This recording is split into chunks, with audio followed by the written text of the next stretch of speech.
On this episode of the Girl Talk podcast, that it's not us, it's not our will, it's that he actually has a plan. He has a plan for each and every one of us, and he's working out the plan, and it's his plan, it is not our plan. Yep. He takes our opinion into consideration.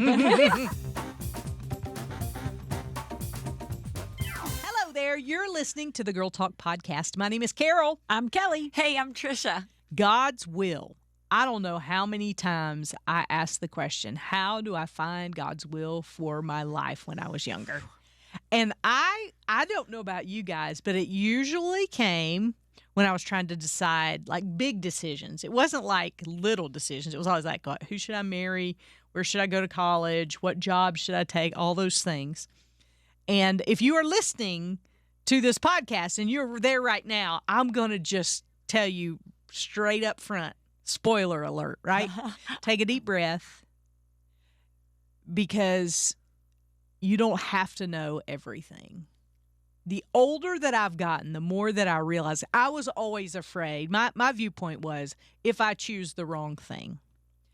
Well, here's the thing. There is no wrong thing. God uses all things in our journey. And so take some pressure off yourself, because I kept waiting for a lightning bolt out of the sky. And God certainly could speak to you that way. Yeah. He never did for me. It was always little steps of obedience that got me to the place. I just will share one quick story as we get started here. I was working at a country radio station. And I actually got fired. It's the only job I've ever gotten fired from. I got fired from that job. And at that job, I used a certain software that was the very software that was the requirement for the job that I applied for here.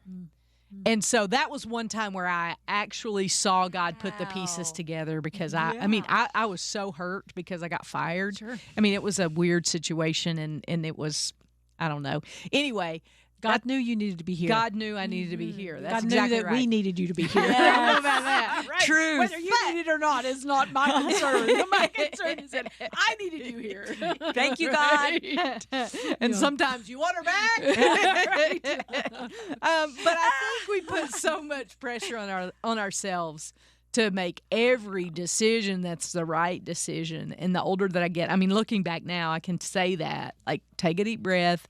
You're going to be fine. Like, you don't have to know it all right now. Yeah. What was your experience? Oh yeah, I mean my story is really long, so I won't make it too long. But I was called into ministry when I was in high school. I was 16, called into ministry. Went to this conference because I was like, okay, this, you're supposed to go to conferences, right? When you get called into ministry, that's what you do. That's what and you do. You go figure things out. And so I got on a plane the first time I ever flew. I flew to Richmond, Virginia, and went to this conference where you were supposed to like assess your calling. And I was like, all right, I'm called. I'm going to do it. And I went to Mars Hill, and God opened up all kinds of doors for me to go there.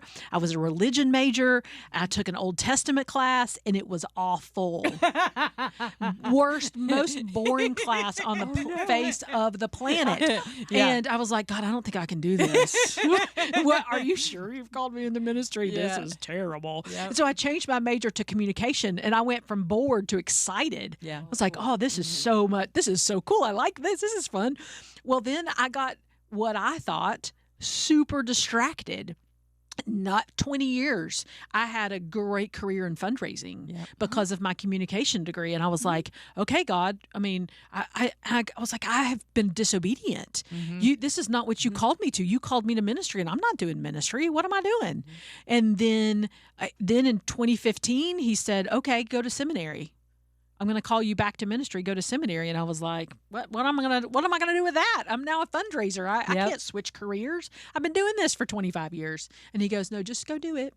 And so then I got, anyway, long story short, here I am at the Light FM doing fundraising in ministry. And it was like a light bulb went off over my head. And God said clearly to me, this is the thing I've been preparing you for since I called you into ministry. You were not disobedient. You were in my will, but I didn't know it, and I didn't feel it until all of a sudden the light bulb went off. And I was like, oh God, I see. And he had orchestrated all of these steps. And then he was like, ha ha. It was just this like ta-da moment of, here you go. Here's Yeah. ministry. I called you, and you're in my will. Right? It was freeing. Yes. But I didn't feel that way most of the Right. time. I didnn't feel that way. Yeah. And nobody, I mean, I don't know about y'all, but nobody said those things to me when I was, they were like, well, you just need to pray and, God will show you. And I kept waiting for the writing on the wall, Yeah. Like, here's what you're supposed to do. Right? Yeah. And it's not like he's going to write it on a napkin and slide it across the table to you. He'll be a village idiot somewhere, You can get paid for it. Don't worry. right. It's not Barnum and Bailey Clown College like you thought. Okay. So what about you, TK? Because I know you got a lot of experience in your background. I mean, I'm serious. No, it's true. It's true. But Weird it's ones. all kind of. I mean, I look back now on your life, just what I know about it, and think, wow, God was preparing you every step of the way. Yeah, and exactly like you said, it didn't feel at all like that. And I'm wondering, like, the thought that came to my head, the question that I was thinking is, what if we'd made different decisions? Mm-hmm. How God would have still orchestrated it, right? So there really are no there are no decisions that He can't make right. Right. Yes. I would think that's a better way of saying it. But I have so many weird little offshoots in my life. The first thing I did was start out as an actor. And that's because I had gone through some trauma, and acting was the best way that I didn't have to be me. So I did acting for a while, and then after a while with that, I started doing waiting tables. And then I started doing physical fitness, like personal training, exercise instruction. Then I got my degree in clinical social work and worked as a social worker for a while. And then I got a job in radio, like way out of the blue from a friend of mine, husband. Like, just asked me to be on the morning show with him. I'm like, I don't even know what to do. He said, I don't care. So I did radio. And so I worked in radio there for about 3.5 years. So all those weird backgrounds and then radio. And I got fired too from my radio job. And I'd never been fired before. A people pleaser, that's very painful. I know, right? Amen, sister. Terrible. Yes. So, but I was like, when I look back, I think maybe God was calling me to quit, but I didn't. But anyway, he took care of it. Yeah. He rectified a situation. Rectified Yeah. the situation, Yes. just like that. Yeah. He made the decision right. Yeah. But anyway, then I started working as an exercise specialist. And I remember driving down the road at some point going, what was the radio thing all about, God? Yeah. Because everything else kind of made sense in my life. But what was this radio, this weird 3.5 years in radio? What was that all about? And I worked for 6 years as an exercise specialist before Carol called me and said, hey, you want to meet up and talk about radio again? Yeah. But I never would have thought that there was going to be another chapter in my radio career. Right. And I think I'm a lifer here. I think this is it for me. I think I want to be here as long as I'm going to be working. Right. And so radio ministry. How does one prepare for a radio ministry? Acting, exercise, health-oriented kind of thing. Social work. Social work. Because you have to work with a bunch of crazy people like me. True story. True story. But it's like he weaved all of those things together for a performance-based, health-oriented radio ministry. It's like, only God could do that. Yeah. That doesn't even make sense. Absolutely. Yeah. And it doesn't make sense. I think that's the key point in that too, is it doesn't make sense. And so sometimes when you're in God's will, it also doesn't make sense. Right. You know, it's not going to be that crystal clear writing it on a Pathway. napkin. The line is not linear. Yeah. The line has a whole lot of ups and downs, and it has a whole lot of squigglies and a whole lot of spirals and a whole lot of, weird boxes that you jump in and out Have you of. seen there's a cartoon that says that my idea of God's will for my life, and it's like a straight line. Yeah. And then it's like God's plan for my life, and it goes up, down, all around. Yep. Here and there and everywhere. Yeah, And that's a representation of that. And if it were linear, it would not be near as much fun. Right. Yeah. or near as much. We wouldn't have to trust Well, as much. yeah, it's not. Yes, that's it. It's the God is in control, Right. and so He also wants the glory for Himself, and He also wants to show that it can be nothing but Him. Like sometimes, I mean, it's not our plan; it's His. Right. Right. Yeah. So But how could anyway, he weave? How could he weave us all together here? He does. Yeah. That should Yeah. be faith building. Oh, absolutely. Because, well, Kelly hates it when I tell this story, but the way that Girl Talk came into being was, you're gonna like jump across the desk at No, me. tell it, But the friend, way tell it. Girl Talk came to be was they said to me on one of my yearly reviews, we want you to come up with a new media. And we were having such great conversations in the hallway. I thought, what would happen if we just talk like girlfriends? If we sat down and had a little discussion about things, and we started, and it just kept going and going and going. And then Alicia was for the first, sat in your chair first, and then she decided to up and leave. And I just looked at Tricia and I was like, well, is that it?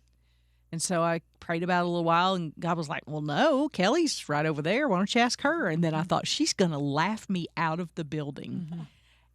and I went, And you scared me out of yeah, the building. I but- did scare her out of the building. She looked at me like I had 4 heads, but and then you prayed about it, and you felt like God was saying, yep, this is what it is. And all that started because I had been doing like speaking for women's conferences and stuff, and I had gone to training for that. And I felt like God was just telling me, your job is to disciple and pour into the women in your neighborhood. So at my local church. And so I still to this day have a life group there, and we, I feel like that's where I'm called. But then Girl Talk kept getting more and more popular, and then we started getting requests for us to come speak and do different things. And so none of that, it all started with like seriously me wanting to check a box for my review for 1 year. Right. And we're how many years in now? I don't know. Now I 5, can't. 6. I don't know. 6, maybe. Is it 6? I can't do math that fast. Okay. So that should It's 7. faith building. 7, is it 7 years? This would be year 7. Okay. May it would be year 7. All right. There we go. Sorry, I had to. Do that Do in your math. head. She's numerically oriented. So if there is a person who is a little bit behind us in age, and they don't have a clear There's direction. a lot of people behind us in age. I know. Carol. More and more people every day. Every day. But what would you say if somebody's standing and they're like, yeah, I don't have a clear direction? What would your advice be to them? Start with a spiritual gifts test, Oh, yeah, that's great. Yeah, Oh, that's yeah. so good. and then see what the Lord does with it. yeah, Uh-huh. yeah. Yeah, and For just sure. and there's great ones. Where is it? The Lifeway, I think, was Yeah, the one Lifeway I too. took. Mhm. Lifeway.org has a spiritual gifts test, but you can probably find them if you just Google Yeah. spiritual gifts test. But yeah, that and then it opens your eyes to, oh, I didn't know that Right. was And don't something be I surprised. could do. Yeah. Don't be surprised at what your spiritual gifts test says, because we took it and I said to y'all, well, one of mine's evangelism, and y'all were like, oh yeah, no Yes. Yeah. kidding. And I was like, Evident. really? And so don't be shocked Yeah. by what you find, Mhm. because it has a lot of different ways that it can play out in your life. Mm-hmm. There's some tests that actually pair you up with someone from the Bible. You ever seen that one? Oh, I no, haven't. that's there was cool. a place ministry. It's Oh, ministry oriented, but can Uh-huh. also give you information about where your gifts are. Place ministry, and anyway, it pairs you up with someone from the Bible, so you can be like a David type, or let's not be a Job type. Mine was Deborah. Peter, talking Oh, all yeah. the time. Yeah, but, yeah. But anyway, but Yeah. I've always. And when I read the Bible now and I read Peter, I'm like, oh, I got you, brother. Yeah, yeah. And it's kind of a nice little addition, so you can kind of see yourself in Yeah. that story a little bit, whatever. Yeah. But Absolutely. yeah, there's all kinds of resources for that. But Yeah. my thought is if you don't know, praise God in the waiting. Just Mhm. waiting's hard. There's no question about it. Waiting's hard, and it's so easy to say that, but it is. If you can find a way to find joy in the moment and praise God in the moment, it's going to make the waiting better. Yeah. Mhm. I would say do what's in front of you right now. Yeah. That's good. Yeah. Just do and keep doing that until God tells you differently, or until circumstances, for instance, a firing. You have to get out there and look for a new job, and you have to get out there and figure out what is next. Just do what God has put in your hands today. Yeah. Well, and I've been fired from a job too, and it was the best thing ever. Right. Like it was not in the moment. In the moment, and in the next 6 months, it was super painful. Right. But I look back on it now and I go, look at what God was doing. Yeah. He rectified a poor decision that it wasn't a poor decision. It was the right decision at the time, but he rectified it to make it an even better decision to move into a different place. The experience that you gained there was useful in your job now. And that's what I told about the software story in the beginning. God can use anything no matter where you are. Yeah. Well, there was a couple of other things I was thinking about too. One of the things to remember with God's will is that it'll never be different than what His Word says. So He'll never have a will. So it's like, is it God's will that I would, sleep with somebody else when I'm married to somebody? No, that's not in God's will. Yep. No, it's not. It's clear. So there's some. If you have a hunger, if there's something that God is stirring in you or that you are stirring in yourself, check it against Scripture to see, that aligns with God's character or that aligns with what He says, how we're supposed to act. And then the other thing I was thinking is that in the times where I have been wondering about God's will, I have asked Him very clearly for direction, like going to an interview, for instance. God, if this is your will, I want to be so excited about it, I can't stop thinking about it.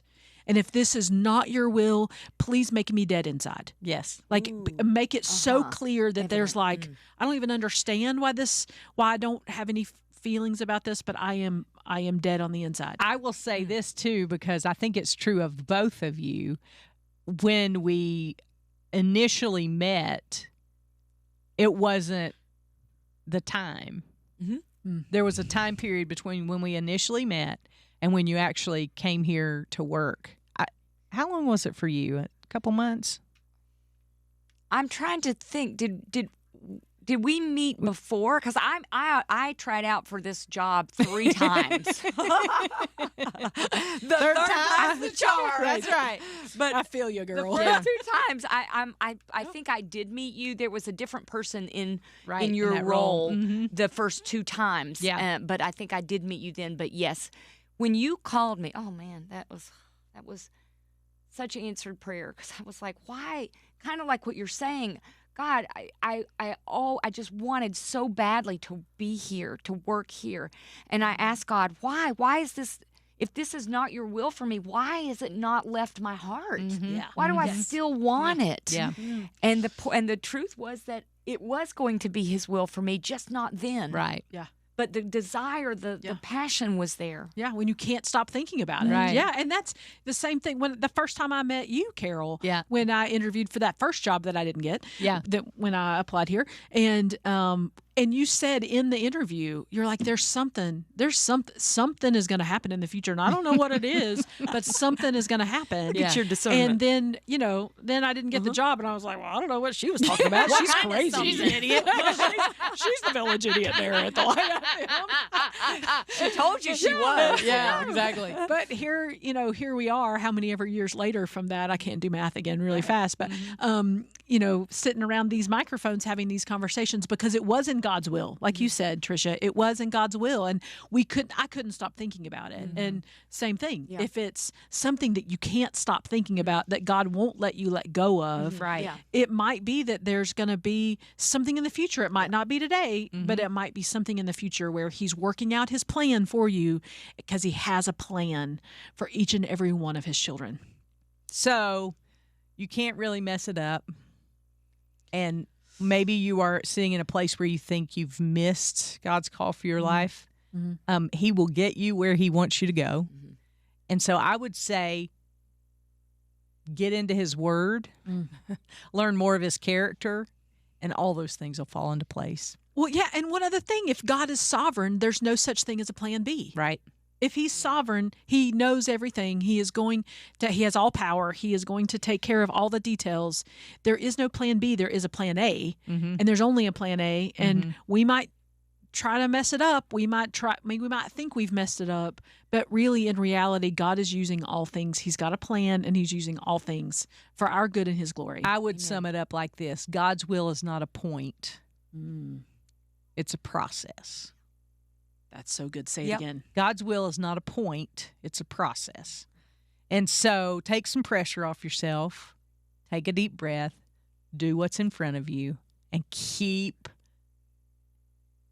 pursuing God, and He'll show you the way. We'd love the opportunity to pray for you. You can email us, girltalk@thelightfm.org. You can also check in on the Facebook page and let us hear from you. Maybe you have a story to share about God's will in your own life. We'd love to hear it. And we're going to save you a seat next time we gather around these macrophones. Whatever. Macrame phones. Microphones for the Macaroni. next Girl Talk podcast. Hope you'll be here.